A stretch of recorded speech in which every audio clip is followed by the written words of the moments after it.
Lori, each of you, what are the 3 most important pieces of advice that you would offer to a brand new consultant who is joining today? And talk a little bit about why those 3 things are important. First, I think they need to figure out their why. If they figure out why they're doing this business, it will help them decide how far they want to go.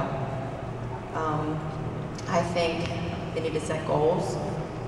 When you set goals, then you have a way to get to the end result of where you want to be as far as being successful. And then third, I think they need to have fun. Have fun and be excited and just share your love of Scentsy everywhere you go. And when you do that, the parties will come, the recruits will come. How do you encourage them on that third one? Because I would agree, that's very important. What advice do you give them on making it fun and keeping it fun? As far as keeping it fun, I guess with the parties, you know, you have to have everyone engage and the games and things like that, I guess. Okay, thank you very much. Lori? I think the first thing that I would tell them is that they need to be educated, and with my help, I try to do a lot of one-on-one training, but I also point them into different directions on where they can find training. And when I first started, I would go to YouTube for a 10-minute video, and I would find myself still in YouTube 5 hours later. So I think that education and knowing the product really well as much as possible so that they can convey that to all of their family and friends and get their family and friends excited about the product. They need to know why they're wanting to do this, because there's so many different reasons. Everybody has a different reason, whether it's just for monetary, whether it's just to get out of the house for a couple of nights a month, or, you know, to bring other family members to have that closeness with them doing the business. And be passionate about what you're doing, because with your passion, you show your enthusiasm for the product, for the company, for your team, for every one of your sisters or brothers, for your whole family, and I mean your Scentsy family. And that's going to come across to every single person you talk to every single day. Okay, thank you very much, ladies.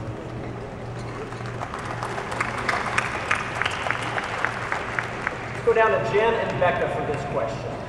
What is the single most important piece of advice you would offer a new leader? So we get a new consultant, now let's talk about a new leader. What is the single most important piece of advice you would offer a new leader as they grow and develop their team, and why is that important?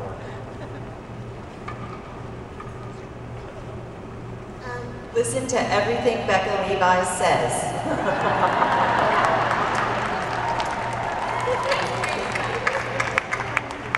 You know, love them and recognize that there's a reason everybody came to your team, and they all have different strengths and different tools that they bring, and then celebrate those differences. Never compare yourself to anyone or them to anyone, but just really and believe in them and let them know that you see their possibilities. Very good. Yeah. And I'll piggyback on that. It's just having desire. If you have desire, if you have a goal, and you know that you want to reach that goal more than anything, you can do anything. I'm sitting here, I was a dental hygienist. I cleaned teeth for over 20 years. Every day I missed my children getting off the school bus. I never got to see my kids get off the school bus, and thanks to Scentsy and my amazing team and all of their desire and my desire and all of our goals that we set and our dream boards that we made, I see my kids get off the school bus every day. Thank you. All right, let's move to Allison and Lisa. So we've got the deep Central South and the Great North represented here. What single attribute or character trait has contributed the most to your success with Scentsy, and how have you developed or continue to develop that trait? Yep. Once again, I'm going to break the rules. There's not just one, there's two. One, it's my stubbornness. Very stubborn, and I knew nothing about sales when I started doing this. I knew nothing about direct sales. My husband actually thought I couldn't sell anything. And now I get to sit here despite everything I thought I couldn't do, but I saw something and said, you know what, I'm doing it no matter what. And it's just that stubbornness that sometimes is a good attribute. But it's also, too, I think vital is a desire to learn.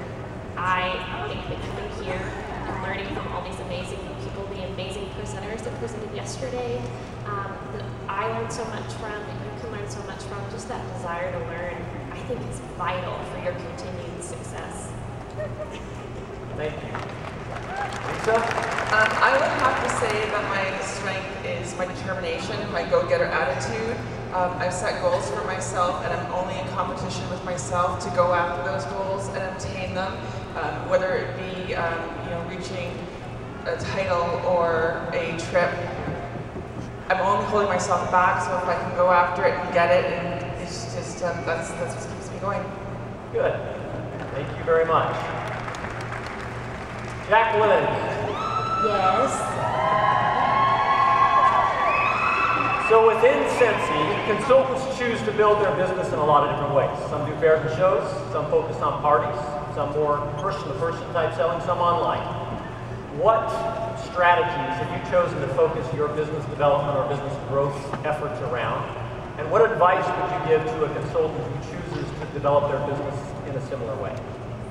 So I have built my business on home parties. I think that that is the lifeblood of this business, and it works for me. It doesn't work for everyone, but for me, that's really what's worked. And I set out a goal when I first started that I was going to run my business in a way that it was going to be replicatable, which my sister said isn't a word, but I said I was going to make it a word.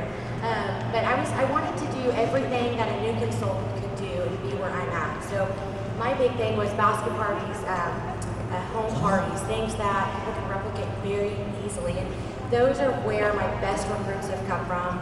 Those are where my best customers have come from. Those are where my best friends have come from. So home parties are so important to me. Good, thank you. So we're doing fairly well on time, so I'm going to open it up. Someone that runs their business through one of the other primary methods, whether it's online, whether it's fairs and shows. Would you like to offer up words of advice?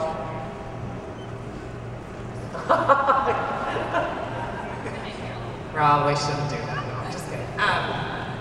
So I primarily started my business on fairs and shows, and I traveled around because I was in Meridian, Idaho, and I felt like Meridian, Idaho was going to kind of take care of itself.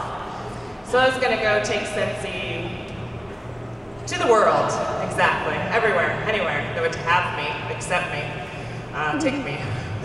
Some have regretted it, some haven't. But fairs and shows are hard. They're a huge investment in time and your money, and they are a gamble. So if you're willing to gamble with your money, do some fairs and shows. Great way to get new people, to bring new people into your business, or just get new contacts. But you got to be willing to put in the work. If you are I'm an outgoing person, an introvert. Sorry, I had to ask her. So if you're an introvert, fairs and shows are definitely not for you. Carol didn't even know what the word meant. Yeah. I'm okay with, I can meet you and know most about you in 30 seconds. So, perfect, thank you. But, I mean, so fairs and shows are great if you're wanting to try something new. Okay, thank you, Carol.